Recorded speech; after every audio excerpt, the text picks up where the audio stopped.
और ये सौगात पशु महाविद्यालय की, फिशरीज कॉलेज की, अत्याधुनिक पशु चिकित्सालय की। आपके अल्पाहार की व्यवस्था मंजूर है जहाँ पर आपने ये केवल किया था? दतिया के लिए नहीं है, ये संपूर्ण बुंदेलखंड, ग्वालियर और चंबल के लिए। यहाँ हमारे बच्चे पढ़ेंगे, फिशरीज के भी,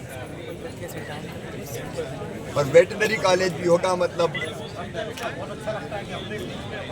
जो पशु महाविद्यालय में पढ़ना चाहते हैं उनके पढ़ाई की सुविधा। लेकिन बड़ी बात यह है कि इससे जुड़ा हुआ पशु चिकित्सालय जो अत्याधुनिक है, यहाँ बीमार पशुओं का इलाज होगा।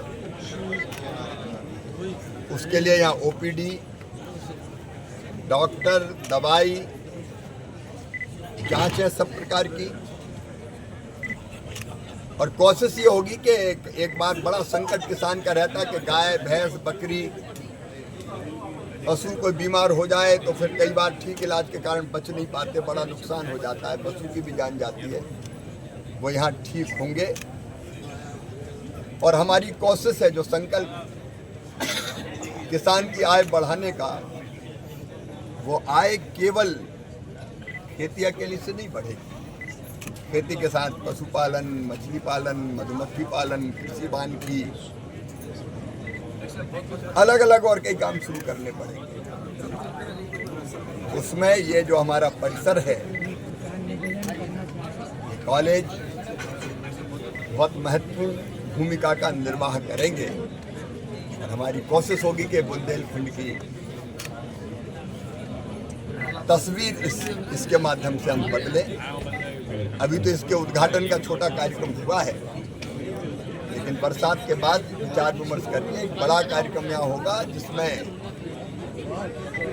हम कैसे पशुपालन और मछली पालन के क्षेत्र में आगे बढ़ के अपनी आय बढ़ाएं, किसान भाई और गरीब, उसका भी हम पूरा प्रयत्न करेंगे।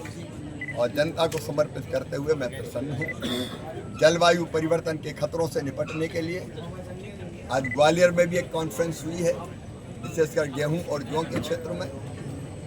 लेकिन 14 और 15 सितंबर को रवि कॉन्फ्रेंस हम कर रहे हैं पूसा में, और हमारे सारे साइंटिस्ट ये प्रयोग कर रहे हैं कि जलवायु परिवर्तन के कारण बढ़ते तापमान, अनियमित बारिश, कम पानी, इन सब से निपटने के लिए क्या किया जाए। तो हम जलवायु सहिष्णु, जलवायु अनुकूल किस्में विकसित करने का काम कर रहे हैं। हम ऊंचे तापमान में भी कैसे बढ़िया पैदावार हो सके, उसकी भी हम कोशिश कर रहे हैं। आने वाली बीमारियों से कैसे निपटें, उसके लिए भी नई किस्में तैयार कर रहे हैं। प्रधानमंत्री जी के नेतृत्व में कृषि और किसान कल्याण विभाग निरंतर इन प्रयासों में लगा हुआ है। धन्यवाद।